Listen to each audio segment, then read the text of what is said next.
ಇದು ನಾನು ಆಡ್ತಿರೋದು ಸೆಕೆಂಡ್ ಟೂರ್ನಮೆಂಟು, ಫಸ್ಟ್ ಸೀಸನಲ್ಲೂ ಇದ್ದೆ. ಆ್ಯಂಡ್ ಅಪ್ಪು ಸರ್ ಬಗ್ಗೆ ಏನು ಹೇಳೋದು, is a amazing sports personality also. So ಆ ಒಂದು ಹುಮ್ಮಸ್ಸಲ್ಲೇ ಅದೊಂದು ಪವರ್ನಲ್ಲೇ ನಮ್ಮ ಟೀಮನ್ನು ಫುಲ್ ಜೋಶ್ನಲ್ಲಿದ್ದಾರೆ. And hope the best one wins.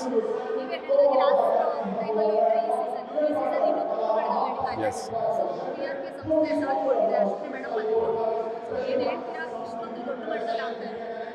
ತುಂಬ ಖುಷಿ ಇದೆ. ನಮ್ಮ Chetan Surya his efforts are showing, because last time it was very fresh. ಈ ಸಲ ನೆಕ್ಸ್ಟ್ ಲೆವೆಲ್ನಲ್ಲಿ ಮಾಡ್ತಾವ್ರೆ. And next time they are planning to go outside the country. So step by step ಬೆಳೀತಾ ಇದೆ Appu cup. Let it go this way ಅಂತ ಬಯಸ್ತೀನಿ. And next year it's gonna be next level.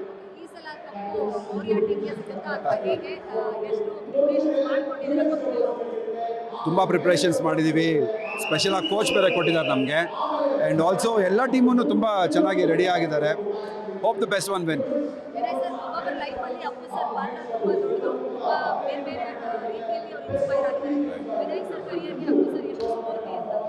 ನನಗೆ ಅಪ್ಪು ಸರಿಂದ ಕಲ್ತಿರೋದು ಒಂದೇ, ಅವ್ರದ್ದು ಏನು ಹೆಲ್ಪಿಂಗ್ ನೇಚರ್ ಇತ್ತು. I love that. And ಅವರು ಯಾರಿಗೂ ತಿಳಿದಿರ ಎಷ್ಟು ಕೆಲಸಗಳು ಮಾಡಿದ್ದಾರೆ, ಅವರು ಇಲ್ಲದೇ ಇರುವಾಗ ಗೊತ್ತಾಗಿದ್ದು. ಅದರಿಂದ ಕಲಿಯೋದು ತುಂಬ ಇದೆ. And I follow that.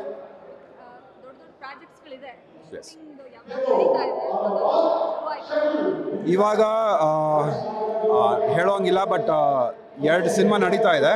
Devil ಇವಾಗ ಸದ್ಯಕ್ಕೆ ಸ್ಟಾಪ್ ಆಗಿದೆ. ನೆಕ್ಸ್ಟು ಇನ್ನೊಂದು ದೊಡ್ಡ ಸಿನಿಮಾ ಬರ್ತದೆ, ಅದು ಶೀಘ್ರದಲ್ಲೇ ಅನೌನ್ಸ್ಮೆಂಟ್ ಆಗುತ್ತೆ.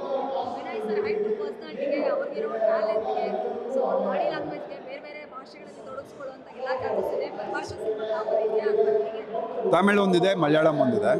ಸೊ ಅದು ಇನ್ನು ಪೈಪ್ಲೈನಲ್ಲಿದೆ. ಮೇ ಬಿ ನವೆಂಬರಿಂದ ಸ್ಟಾರ್ಟ್ ಆಗುತ್ತೆ ಅದು. ಗ್ಯಾರಂಟಿ ನ್ಯೂಸ್, ಸುದ್ದಿ ಖಚಿತ, ನ್ಯಾಯ ನಿಶ್ಚಿತ.